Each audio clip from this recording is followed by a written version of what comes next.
سلام به همه. امروز میخوام شما رو به یه سفر فوق العاده به ولسوالی سوزمه قلعه در ولایت سرپل افغانستان ببرم. اگه طرفدار فیلم‌های مستند هستید و عاشق کشف جاهای دیدنی و پنهان دنیا، اینجا یه مقصد عالی براتونه. تصور کنید جایی رو که با مناظر ننفسگیر احاطه شده، جایی که تاریخ با نسیم زمزمه میکنه و زیبای طبیعی اون شما رو به وجد میاره. سوزمه قلعه دقیقاً همون جاست. این ولسوالی به خاطر دره‌های خیره کننده، کوههای ناهموار و جریان آرام رودخونه‌هاش معروفه.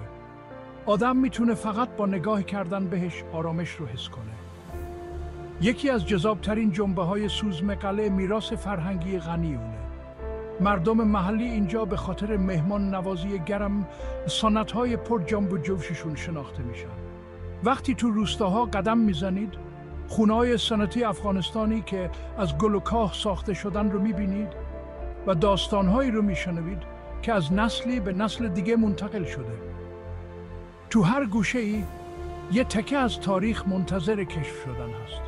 خرابه‌های باستانی و مکان‌های تاریخی در سراسر منطقه پراکنده شدن که هر کدوم داستان زمانی رو که خیلی وقت گذشته تعریف میکنن. چه یه تاریخدان مشتاق باشید یا فقط کسی که زیبایی گذشته رو تحسین میکنه، سوزمه قلعه نگاهی منحصر به فرد به تاریخ غنی افغانستان میندازه. اما قضیه فقط به گذشته نگاه کردن نیست. زیبای طبیعی که سوزمه قلعه رو احاطه کرده برای علاقه‌مندان به ماجراجویی عالیه.